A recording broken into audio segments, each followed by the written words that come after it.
네, 정치여담여담. 오늘은 김희정 국민의힘 국회의원, 이재정 더불어민주당 국회의원, 또 SBS 최선호 논술위원과 함께하겠습니다. 세 분 어서 오십시오. 네, 반갑습니다. 네. 자, 윤석열 대통령 오늘 오전 두 번째 국정 브리핑에 나섰습니다. 지난 6월 동해 가스 매장 발표 이후에 두 달 만이죠. 정부의 핵심 과제인 4+1 개혁 과제를 설명하고 기자회견에선 각종 현안에 대한 문답도 이루어졌습니다. 자, 먼저 오늘 국정 브리핑 어떻게 들으셨는지 한 줄 평부터 좀 들어볼까요? 먼저 김희정 의원. 평가는 원래 반대편에서 해주시는 게. 저 이재정 의원께서 먼저 해주시죠. 네. 별거 없더라.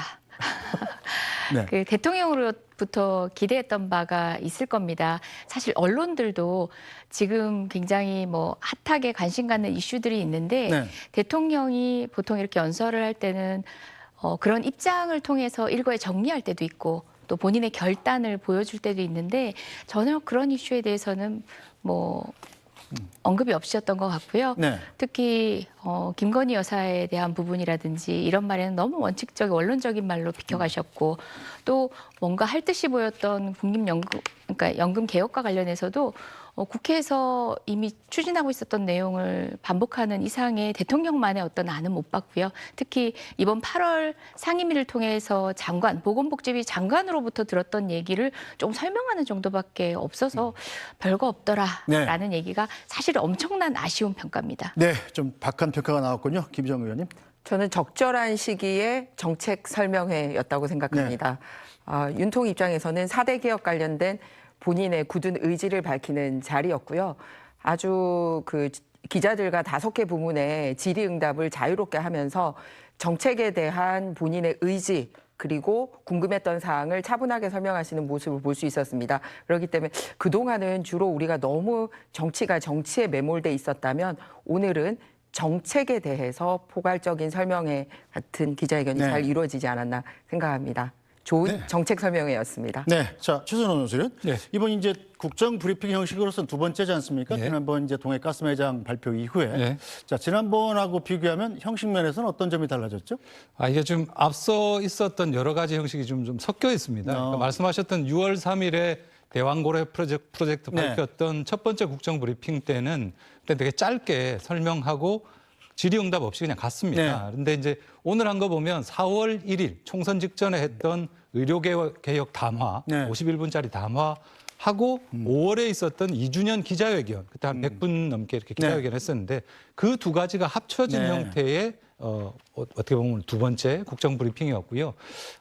그래서 담화를 보면 4월 1일 담화하고 좀 비교해서 보면 될 것 같고 기자회견은 5월에 있었던 2주년 기자회견하고 좀 비교해보면 내용이 나오는데 한 가지 큰 차이는 앞서 두 분도 말씀하셨지만 4월 그 의료개혁 담화할 때는 국민 여러분께 좀 송구하다라는 말로 시작을 했거든요.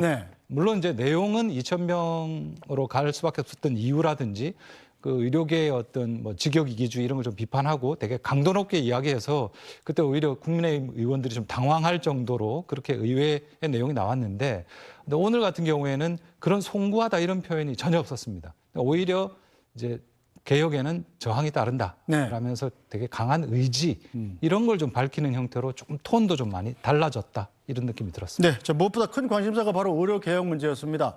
자, 한동훈 국민의힘 대표가 2026년에는 의대 증원을 유예하자 이런 제안을 했었는데 자, 대통령실에서는 거부한 상황이죠. 윤 대통령은 오늘 국정브리핑에서 의료개혁을 끝까지 추진해야 한다 이렇게 정말 강한 의지를 보였습니다. 이제 의대 증원이 마무리된 만큼 개혁의 본질인 지역 필수 의료 살리기에 정책 역량을 집중하겠습니다. 지역 의료 인프라를 강화하고 의료 이용 체계를 정상화하겠습니다. 중증 응급을 비롯한 필수 지역 의료 수가를 대폭 개선하겠습니다. 의사와 환자 모두를 위한 의료사고 안전망을 구축하겠습니다. 이러한 의료 개혁을 제대로 해내기 위해 과감한 재정 투자에 나서겠습니다. 향후 5년간 최소 10조 원의 재정을 투자할 계획입니다. 의료 현장에서의 이런 체감과 이 대통령실의 메시지에 이렇게 차이가 큰 이유가 제가 좀 궁금합니다. 의료 현장을 한번 가 보시는 게 제일 좋을 것 같습니다. 비상 진료 이 체제가 그래도 원활하게 가동되고 있고 우리 현장에 우리 의사, 간호사 또 간호조무사를 비롯한 관계자 여러분들께서 정말 헌신적으로 뛰고 계시기 때문에 저는 뭐 해낼 수 있다고 생각을 하고 있습니다. 정부는 헌신적인 의료진과 함께 의료개혁을 반드시 해내겠습니다.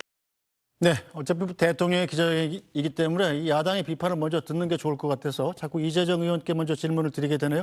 의료 현장에는 별 문제가 없다는 게 대통령 인식 같은데요.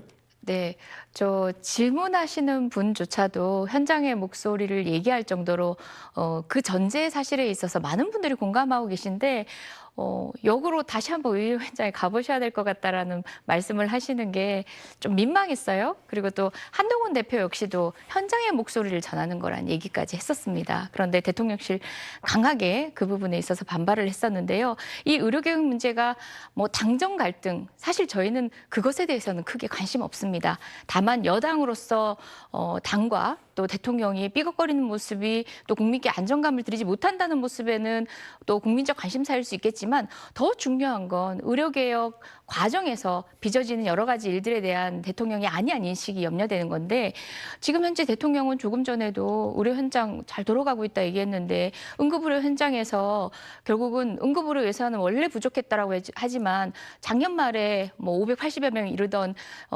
그 수치에서 지금 뭐 50몇 명 남짓밖에 안 되거든요. 그리고 실제 그걸 체감하고 있는 여러 환우들의 목소리를 통해 가지고 저희는 경청했습니다. 이건 뭐 뉴스에서도 많이 다루셨던 것 같은데 이 현장에 대해서 왜 눈 감고 계신지 그리고 또 흡사 그 또 다른 무슨 설 얘기할 때처럼 2,000명이라는 숫자에 왜 이렇게 집착을 하시냐 소위 누군가의 조언 아니냐는 이런 우스갯소리까지 돌 정도로 대통령이 발휘하셔야 되는 어떤 정치적 묘미를 발휘하시고 또 당정 간의 갈등을 해소하시는 뿐만 아니라 우리 현장을 위해서도 본인의 그런 주관도 때로는 조율해가면서 가시는 모습을 보였더라면 어땠을까? 저는 사실 오늘은 그런 결단을 원했거든요. 네, 자 김희정 의원님 일단 의료 현장의 문제 그러니까 이 의사들 전공의들이 전부 다 빠져나가면서 응급실까지 잘 안 돌아가서 굉장히 어려워한다라는 게 국민들의 기본적인 인식인 것 같고요. 저희가 취재해 본 바도 그렇고 그 국민의힘 내부에서도 신지호 전략기획부총장 같은 경우는 굉장히 그 얘기 유명하게 나왔었잖아요. 대통령실의 상황 인식이 달나라에서 보는 것 같다. 달나라 수준이다. 이런 비판까지 나왔는데 어떻게 보십니까? 현장 상황 어렵죠. 네. 그리고 의료 문제 빨리 풀기를 원합니다. 그런데 하나 너무 나쁘게만 보시지 말라는 말씀을 드리고 싶은 건 뭐냐면요. 저희 이 TV 토론회 시작하고 나서도 늘 정치권 뉴스를 하면 특검 아니면 탄핵 얘기만 늘 했었습니다. 그 얘기 빠진 토론회가 오늘 처음입니다. 처음으로 정책과 관련된 이런 토론회를 할 수 있는 계기가 마련됐다는 점에서 저는 일단 긍정적으로 봐주셨으면 합니다. 두 분의 절박감에 드러난 부분이라고 생각하는데요. 오늘 기자회견에서 보듯이 대통령의 절박감은 본인 임기 내에 의료개혁만큼은 그러니까 지난 20년 동안 누구도 하지 못했던 의료개혁만큼은 반드시 내가 욕을 먹더라도 하겠다라는 그 절박감이 있는 거고요. 그런데 아무래도 또 늘 국민들과 더 가까이서 그러니까 공무원들 통해서 만나는 게 아니라 현장에서 자주 만나는 당 입장에서 한동훈 대표나 이런 분들 입장에서는 정말 그 개혁 의지에는 동감하지만 지금 너무 고통스럽다. 그래서 이 고통을 조금이라도 좀 덜어가면서 개혁을 했으면 좋겠다는 그 절박감. 이런 것들이 이제 갈등 관계처럼 비춰지는 것 같습니다. 그래서 그런 거지 현장의 문제를 모르고 있거나 이런 상황은 절대 아니라는 말씀을 드리고 싶습니다. 네, 자 최선호 전수로 일단 여러 논쟁을 떠나서 한동훈 대표가 제안한 2026년도 의대 증원 유예안에 대한 안이 있고 자 윤석열 대통령은 오늘도 밝혀졌습니다만 2,000명 증원에서 한 걸음도 후퇴할 생각이 없다는 안이고 그 두 가지가 굉장히 여권 내부에서 대립하고 있는 상황 아니겠습니까? 의료 현장에서는 어느 쪽이 더 설득력 있게 들리나요? 글쎄요, 그건 이제 의료 현장에 물어보셔야 될 것 같고 제가 판단하기에는 글쎄 오늘 한동훈 대표가 아침 회의 때 또 뭐라 그랬냐면은 기본적으로 지금 상황이 대안과 중재가 필요할 만큼 심각한 상황이냐 아니냐에 대한 판단에서부터 좀 다른 것 같다. 대통령실과 자신이. 그래서 대통령실은 오늘 대통령도 이야기했지만 충분히 통제가 가능한 상황이다라고 보는 것이고 네. 한동훈 대표는 지금 통제가 안 되는 심각한 상황이다라고 보고 있는 그 현실 인식에 대한 차이에서부터 비롯된 것이지 않습니까? 네. 근데 제 생각에는 지금까지 이제 이른바 이번이 5번째 윤환 갈등이라고 하지 않습니까? 근데 한동훈 대표가 이야기하는 거는 윤석열 대통령이 안 들어줄 것 같아요. 지금 분위기가 이미 그렇게 흘러가고 있는 것 같습니다. 안철수 의원이 이 의료개혁 문제에 대해서 이야기 많이 했는데 네. 안철수 의원 얘기도 윤석열 대통령 안 들어주지 않습니까? 네. 그래서 제가 볼 때는 이 둘 사이에 접점을 찾으려면 그 현장의 반응은 이렇습니다. 그러니까 한동훈 대표가 낸 유예안조차도 그 지금 이 전공의들은 스스로 지금 드러누워 있다 이렇게 표현하고 있습니다. 네. 자신들이 네. 이제 드러누워 있다, 드러눕자 이렇게 표현하고 있는데 응할 그냥 아무것도 안 하는 생각이 것이죠. 없다? 예. 예. 근데 이 드러누워 있는 전공의들이 유예안에 대해서 유예안에도 반응할까 안 할까 싶은데 네. 과연 윤 대통령처럼 지금 계속 밀어붙이는 방식이면 일어날 가능성이 없지 않나 이런 분위기거든요. 네. 근데 제 생각에는 한동훈 대표의 말에는 윤석열 대통령이 별로 반응할 것 같지 않고 결국에는 여기 김희정 의원 계시지만 국민의힘 내에서 다른 중진 의원이든 다른 의원들이 이 부분에 대해서 어느 정도 중지를 모아가는 과정을 통해서 뭔가 이야기가 돼야지 당의 움직임이나 방향들이 정해지지 않을까. 그 두 사람의 사이에서 뭔가 결론이 나오기는 굉장히 힘든 상황 아닐까 싶습니다. 네.